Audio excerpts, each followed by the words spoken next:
নাবিলা আমার গ্রামের মামাতো বোন, খুব ভালো একটা মেয়ে। আজকে আমার সাথে ঢাকাতে এসেছে। এসব কথা তুই আমাকে কেন বলছিস? আমি তোর কাছে নাবিলাকে রাখতে এসেছি। মানে? আসলে নাবিলাকে কাজের সুবাদে কয়েকদিন ঢাকাতেই থাকতে হবে। আমার পরিচিত আর বিশ্বস্ত কোনো বন্ধু নাই। তুই নাবিলাকে তোর কাছে আমার আমানত হিসাবে কয়েকটা দিন রাখ। না না, এটা কিভাবে সম্ভব? তুই আমাকে নিরাশ করিস না বন্ধু, আমি কথা দিচ্ছি কয়েকদিন পরে এসে আমি নিয়ে যাবো। তাই বলে একজন মানুষ কিভাবে আমানত হয়? বন্ধু হিসাবে এই উপকারটা কর বন্ধু। নাবিলাকে তোর কাছে আমানত হিসাবে রাখ। আমি নিরুপায় বন্ধু।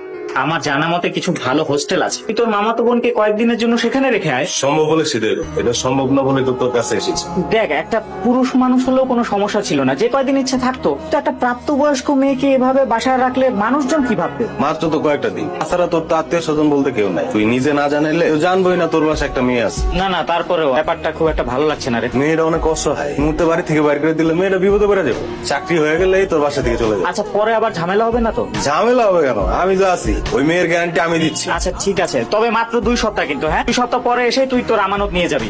আরে বন্ধু, 2 সপ্তাহ লাগবে না, সবকিছু ঠিকঠাক থাকলে সামনের সপ্তাহে এসে নিয়ে যাবে। তোমাকে কয়েকদিনের জন্য এখানে রেখে যাচ্ছি, একদম চিন্তা করবে না। এদিকে পরিস্থিতি স্বাভাবিক হলে আমি এসে তোমাকে নিয়ে যাবো। তোমাকে বিয়ে করব বলে আমি বাড়ি থেকে পালিয়ে আসছি, আর তুমি কিনা আমাকে এরকম একটা জায়গায় রেখে চলে যাচ্ছ। চলো না, আমরা দুজন একটা বাসা ভাড়া করে একসাথে থাকি। তোমার বাপ চাচারা আমাদেরকে পাগলের মতো খুঁজতেছে, কয়টা দিন আমাদের একসাথে থাকাটারই। তুমি একদম টেনশন নিও না, আর এই বন্ধু একদম বেকুব টাইপের, তুমি নিশ্চিন্তে থাকতে পারো। আচ্ছা ভালো কথা, আসার সময় যে গহনা আর টাকা এনেছো সেগুলো কোথায়? সেগুলো দিয়ে তুমি কি করবে? তোমার আমার পাসপোর্ট রেডি করে বাইরে যাওয়ার ব্যবস্থা করতে হবে। দেশে থাকলে ধরা পড়ার চান্স আছে। তোমার ফোন আমি বন্ধ রাখতেছি, ফোন খোলা থাকলে পুলিশের ধরার সম্ভাবনা থাকতে পারে। মোবাইল অফ করে রাখলে তোমার সাথে যোগাযোগ করবো কিভাবে? আমার কাছে আসিফের নাম্বার আছে, আসিফের নাম্বারে কল দিয়ে তোমার সাথে কথা বলবো। আচ্ছা ঠিক আছে, আমি তাহলে এখন আসি। এমনিতে এটা গেস্ট রুম হিসেবে ব্যবহৃত হয়, থেকে আপনি এখানে থাকবেন। বাড়িতে আর কেউ থাকে না? আর কে থাকবে? আমি তো একা মানুষ, একাই থাকি। আপনার বাবা মা? বাবা মা 3 বছর আগে রোড অ্যাক্সিডেন্টে মারা গেছে। সরি। আর আপনার স্ত্রী?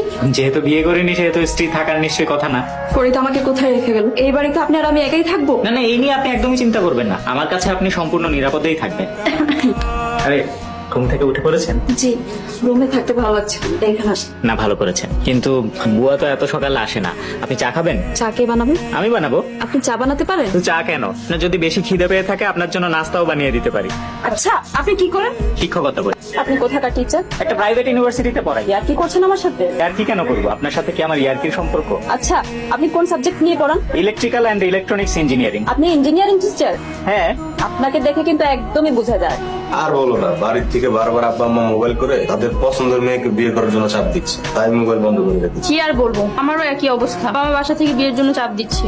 তুমি তো আমার ফ্যামিলিকে চেনো, আমার বাবা আর চাচা হচ্ছে শিল্পপতি। তোমার সাথে আমার মনে হয় না তারা বিয়েতে রাজি হবে। আর চিন্তা নাই, তাড়াতাড়ি একটা বিজনেস শুরু করতে যাচ্ছি। বিজনেস করবে? টাকা পাবে কোথায়? ম্যানেজ করেছি। যা করার তাড়াতাড়ি করো। যে বাবু, আমার চোখটা বন্ধ করো, আমি না বলা বন্ধ, চোখ খুলো। চোখ খুলো। কি এটা? এটা তো দামি গহনা, টাকা পেলে কোথায়? আরে এখন কি আর সেই দিন আছে নাকি? আমার দিন বদলায় গেছে। তোমার ভালো লাগছে? অনেক। এই, আপনি কিছু বলবেন? ফরিদ কি আপনার সাথে যোগাযোগ করেছিল? কই না তো। আমার মোবাইল তো বন্ধ। ফরিদ বলেছিল আপনার মোবাইলে যোগাযোগ করবে। না, আমাকে তো কল দেয়নি। আচ্ছা সমস্যা নেই, আপনি দরকার হলে আমার ফোন থেকে কল দিতে পারেন। ফরিদের মোবাইলও তো বন্ধ। তো আপনারা দুজনেই যদি নাম্বার বন্ধ করে রাখেন তাহলে যোগাযোগ হবে কিভাবে? ফরিদ নিজেই আমাকে বলেছিল মোবাইল বন্ধ রাখতে, আর বলেছিল যে আপনার মোবাইলে যোগাযোগ করবে। না, তাহলে বোধহয় কাল পরশু কল দিবে। চিন্তা করবেন না, আমাকে কল দিলে আমি আপনার সাথে কথা বলিয়ে দেবো। জি আচ্ছা। আর কিছু বলবেন? আসলে সারাদিন বাসায় বন্দী হয়ে থাকতে থাকতে আমার দম বন্ধ হয়ে আসে। আচ্ছা, আপনি চাইলে বাইরে থেকে ঘুরে আসতে পারেন। না না, যদি কেউ আমাকে চিনে ফেলে তাহলে বিপদ হয়ে যাবে। বিপদ? আমি না আপনার কথার মাথা মুন্ডু কিছুই বুঝতে পারছি না। আপনাকে চিনে ফেললে বিপদ কেন হবে? ও আপনি বুঝবেন না। তাহলে আপনি চাইলে বোরখা পরে ঘুরতে পারেন। কিন্তু আমি তো বোরখা নিয়ে আসিনি। ঠিক আছে, আমি কালকে আসার সময় আপনার জন্য বোরখা কিনে নিয়ে আসবো। কিন্তু আমি তো ঢাকা শহর খুব একটা চিনি না। সমস্যা নেই, কালকে তো আমার ভার্সিটি বন্ধ, আপনি চাইলে আমার সঙ্গে ঘুরতে যেতে পারেন। ঠিক আছে। আজ প্রায় 2 সপ্তাহ হয়ে গেল, ফরিদের কোনো খোঁজ খবর নেই। আমার মনে হয় কি, এই চাকরির জন্য অপেক্ষা না করে আপনার অন্য চাকরির চেষ্টা করা উচিত। চাকরি? কিসের চাকরি? না মানে, ফরিদ আপনাকে যেই চাকরিটার জন্য ঢাকায় নিয়ে এসেছে সেই চাকরিটার জন্য অপেক্ষা না করে আমি ভালো কোনো একটা অফিসে আপনার জন্য অন্য কোনো চাকরির ব্যবস্থা করতে পারি। আপনি যদি রাগ না করেন আমি আপনাকে একটা কথা বলবো। আমি আপনার সাথে একটা মিথ্যা কথা বলেছি। কি মিথ্যে বলেছেন? আসলে আমি বাসা থেকে পালিয়ে এসেছি। ফরিদ আর আমি দুজনকে অনেক বেশি ভালোবাসি। আমাদের পরিবার থেকে আমাদের এই সম্পর্কটা মেনে নেবে না, তাই আমরা পালিয়ে বিয়ে করার সিদ্ধান্ত নিয়েছি। কি বলছেন এসব? আমার আর ফরিদের পাসপোর্ট আর ভিসা করে দেশের বাইরে চলে যাওয়ার কথা। তাহলে আপনি আমার এখানে উঠেছেন কেন? আপনার তো ফরিদের সাথে থাকা উচিত ছিল। ফরিদ নিজেই আমাকে আপনার কাছে লুকিয়ে থাকার জন্য রেখে গেছে। ফরিদ আমার টাকা পয়সা গহনা সব নিয়ে গেছে, ওগুলো বিক্রি করে ভিসা আর পাসপোর্ট করে। সর্বনাশ।